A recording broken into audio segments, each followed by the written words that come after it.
Is this the best progressive rock album of 2024? That's kind of a bold statement to make, given that there are only about 6 weeks left to the year, but I came across an album that made a big impression on me upon first listen. I was originally going to do a short review for my episode of the New Metal Releases video, as it was listed on the Metal Storm website, but I decided to give this its own review. I don't think it's a metal album at all. It's more of a progressive rock album with a little bit of metal in it. But it's a very good one, so let me get into it. But first, a little background on Neal Morse. He has an extensive career, but I'll keep it brief.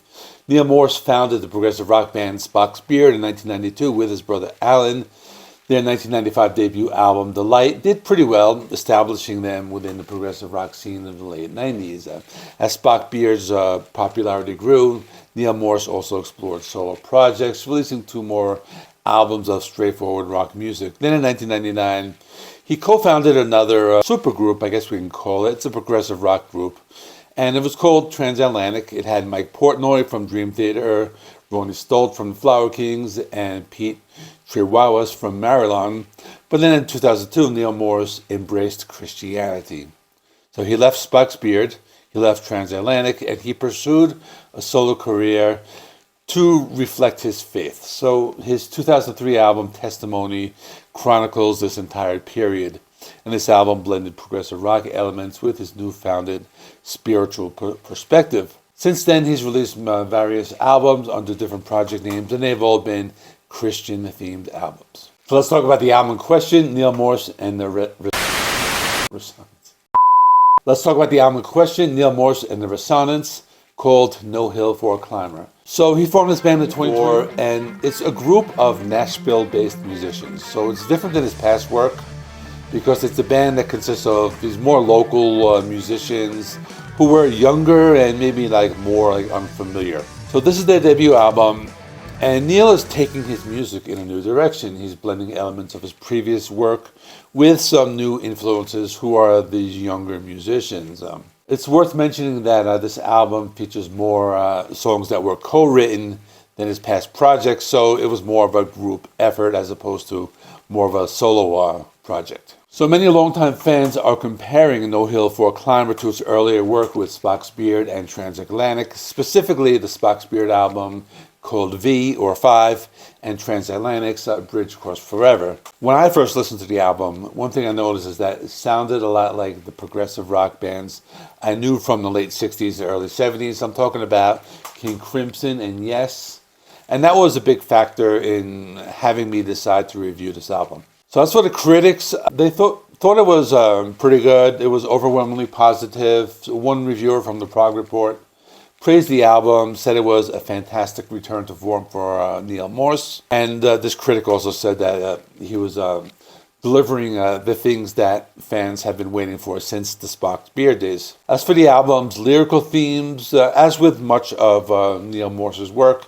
it's rooted in Christian faith. Now, I understand some listeners might not like this, they might find it off-putting, but I think the lyrics are mostly just positive and uplifting. So even if you don't share those beliefs, I think you could still enjoy the music. And one thing to understand with this album is that he's doing some things that are familiar and he's also trying some new things. So it's kind of taking his music in a new direction. The album opens with Eternity in Your Eyes. This is the first song, and it's the long, epic song. It's 20 minutes and 51 seconds. The beginning of the song reminds me of a movie score, the first few seconds, but then you hear the progressive rock keyboards come in, and I immediately thought it sounds like early Yes. The sound was very big and dramatic. The song goes through many shifts in the first few minutes. I was listening with headphones and just paying attention to all the different sounds. The vocals come in after about 3.5 minutes. This part of the song was very epic sounding with some big vocals, some soft keyboards. I could hear lots of instruments such as acoustic guitars and other instruments. The music had a lot of melody. It was not just prog for the sake of prog. The second instrumental section came after about 6 minutes, and this was a dreamy soundscape of music. I thought it had a very peaceful sound. The next section had the vocals, and there were still lots of different instruments to be heard, but they all kept the main melody of the song. At about halfway through the song, everything gets soft, and here's where you could hear the guitar solo, which was very good. I could also hear the bass guitar right behind it. The guitar solo went on for a few minutes, and then in the next section, the vocals came back into the song, and this was backed by more of that dreamy soundscape I was talking about before. Then the song shifts gears and picks up the pace. This was where they brought in some electric guitars and some different bells. So this part of the song was bordering on metal music, but they added in the bass guitar. It almost sounded like a punk rock type of song. But this part of the song had a lot more energy, had a lot more complex arrangements. And the last few minutes had those heavy layers of sound with some vocals that were closer to Devin Townsend. So the last section of the song was on the heavier side, but I would still consider it progressive rock. It was a 20-minute song. It didn't feel long. I felt engaged and drawn into the music for the entire duration. The next song is called Thief. This is the first of the songs in the middle that are the shorter songs. There's like 3 shorter songs in the middle and then like a long one again. So this song had more of a jazzy sound, and it's about a thief. The narrator's describing everything that the thief did. I imagine the narrator's house was robbed. That's kind of what I get from watching the music video. The song had some cool bass guitar sound, had some melodic lead guitar playing. The middle of the song had more of a progressive rock sound with different changes. The song also had more of a Christian theme to it. It was one of the heavier songs that went into a progressive metal direction, something like Dream Theater meets Yes and King Crimson. You can hear that with the use of the horns in the second half of the song. This song also had a very theatrical quality to it as well. The last part was pretty cool with all the complex changes. The middle of the song was called All the Rage, clocking in at 5 minutes and 32 seconds. This one reminded me of some early Genesis, but with some more electric guitars. It also had a very theatrical rock sound, so it reminded me of the band Styx as well. The song has some big vocals, almost sounded like heavy metal style vocals at times. The song appeared to be about a performer who gets lost in fame and keeps wanting more. That was my interpretation of it. It's a cool song. I like the piano part in the middle, has some cool bass guitar playing. I thought it was a very good song. It was big, it was theatrical, it was lots of energy. There were also some softer parts as well, so it was a really cool song. Song number 4 was called Ever Interceding, and this was the third of the 3 shorter songs that were in the middle. It had a runtime of 6 minutes, 29 seconds. This one had some acoustic guitars, and it sounded like folk rock meets southern rock. In general, this was mostly an acoustic centered type of a song, but it was still progressive rock. The song sounded like a soft ballad. There was more of a folk rock sound. It had a very big and theatrical sound as well. The vocals are still very big. It was another song that the lyrics were very Christian sounding. The music was very uplifting and positive.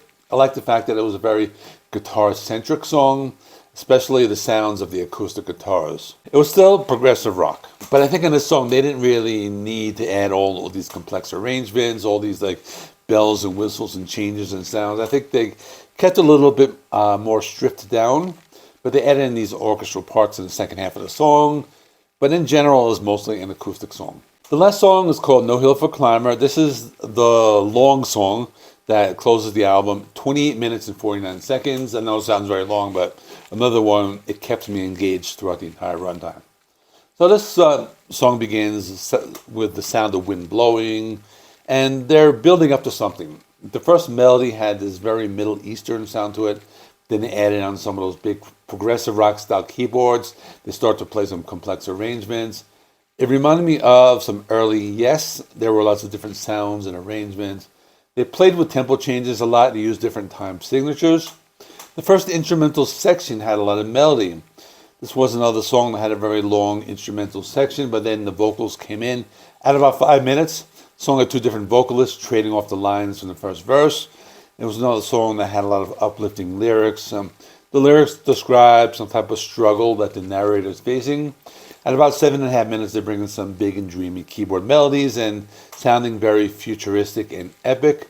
It was another part of the song that made me think of the band Yes. Then, at close to 9-minute mark, you can hear some voices speaking and this acoustic Spanish guitar followed by some Middle Eastern sounds. It was not easy to understand the voices, but it was a very cool section in the song.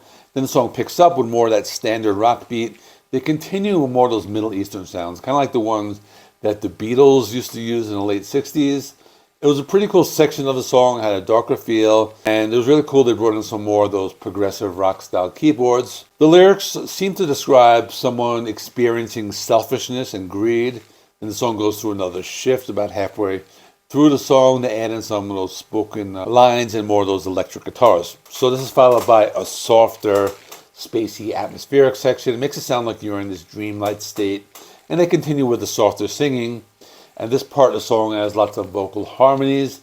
It appears they're describing someone entering the gates of heaven. And this part of the song is very big and epic. Lots of orchestration, lots of big and soaring vocals. Now at this point of the song, we're about like 19 minutes in. Then there's another shift. It goes into another progressive rock section with the thick bass guitar sounds and Middle Eastern melodies.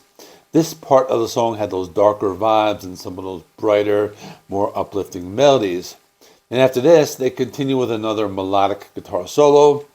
This part of the song had the two vocalists that I was speaking about before, who were trading off the verses. The last few minutes of the song were very big, epic, and dramatic with lots of different melodies. The song appears to end at 26 minutes, but they added one extra melody in the last minute of the song, which was kind of like some classical music waltz or something like that. So in conclusion, I liked it a lot more than I expected. I had known about Neal Morse, but I never really took the time to listen to any of his albums. I know he's had lots of different albums under different names, but this was the first time I really took the time to listen to one of his albums in full, and I really liked it a lot. I like the fact that it reminded me a lot of the progressive rock of the 70s, especially the band Yes, and mostly their early years, but there are also times the band gets a little heavy, so they're kind of bordering on Dream Theater, that type of music as well. So I definitely recommend this album. The lyrics are very Christian-based, but for me, I like it. I enjoy that type of music. It's very uplifting. It's positive. So for me, I'm giving it a 9 out of 10. I enjoyed it a lot. I'm going to be going back to it a lot and revisiting, and I'm now interested in Neal Morse, so I'll probably be checking out his other albums as well. So that is all. Let me know what you thought of this album. Are you a fan of Neal Morse, or have you listened to his other albums and bands? Thanks for watching. Check out this video right here. I'll put something progressive rock related like King Crimson or something like that. Please give the video a like. It helps me with the YouTube algorithm. Please subscribe if you're not already. I do rock and metal reviews, rankings, and more. Thanks for watching. I will see you in the next one.